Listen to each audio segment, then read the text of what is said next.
Boom! What's going on, guys? My name's Zach, and today's video we're going to be talking about wormholes and what I think is the best way to actually be in a wormhole, like judging from a C1, 2 and 3 specs, not like a C6 where you need like capital ships and shit like that. I mean, I haven't really got any experience in C5s and 6s. I've lived in C1, C2, C3 and a C4, so I've got plenty of experience of what to expect in them, but I think we're going to focus this one on if you're thinking about moving into a wormhole and you want to know how to make it lucrative for yourself going forward, not just like for a few days before all your sites dry up, because like the spawn rate in sites, it's pretty like dire once your system's like clear of anomalies and stuff. So the best advice I can give to the rookie Eve wormholer is find yourself either a C1, a C2 or a C3 to live in, and then just think of that. Obviously you can run the sites in that, but think of that as just your base of operations, and all you've got to make sure is that you've got a decent static. So what I mean by a static is that every wormhole you go in is either got like a static high sec or a static low sec or null sec or indeed more static wormholes. So what that means is every day the wormhole spawns that leads you into either high sec or the wormhole and stuff.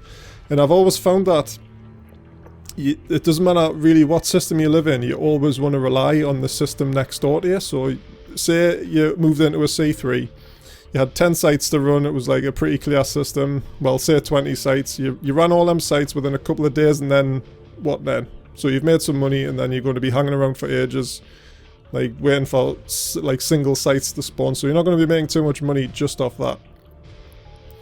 So the best thing to do is make sure you've got like a static C2 or C3 even. Like a C3 would be the ideal, but a C2 you can still make like some easy money off basically, because the sites are dead easy. You get like 20 mil-ish a site if the nano rims drop and stuff, so it's pretty good. Like obviously there is a risk involved because there's no local and you've got to rely on your scan, so you've got to be extra vigilant, but that's how you make more cash, you know. There's no reward without risk, sorry. So just make sure you've got a good static, and then every day you've got the option to start running another bunch of sites in a different C2 or C3 that spawns like every day.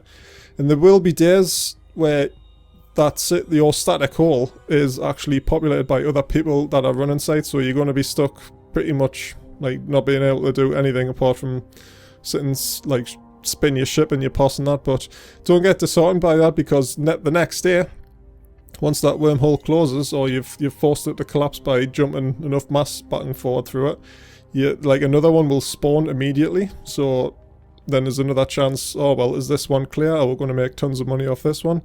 And it really is a good way. I mean, when me, Chris and Alfie and Ree was in I think it was last year's wormhole? It was a C2 with a C2 static. And we got really lucky every day because the next door C2 was clear like pretty much for the whole week. And in the week I think we must have pulled in about 6 bill. I mean, that's not bad just for C2s and stuff. It was a lot of cash like then, especially for Alfie and Chris. I mean, I think that was the first time they'd ever been billionaires, so that was happy days for me all around in that, and them guys. So just to summarise a few little things, it doesn't really matter what system you live in, I don't think, as long as you get them good statics, and whether you prefer like a low sec entry or a high sec and that, because there will be amazing wormholes out there like a C3 with a C3 static and a high sec static, which like unbelievably ideal. That, I mean, that's like the best thing like for the lower class ones. But you could even move into a C1 as long as it's got like a C2 or a C3 static, or even another C1 static if that's what all you feel you can handle, you know. So like I said, I mean, you don't need to use tangos and stuff. I mean, the one I've got on the screen at the minute was set up for obviously the one in my system, but I just bounced it into the C1 and it did the sites pretty easy, so it was alright. Yeah, so that's pretty much it. I hope you enjoyed that little rant on wormholes, and I've got loads of exciting stuff coming up soon, so I hope you enjoy that as well, and I'll speak to you guys later.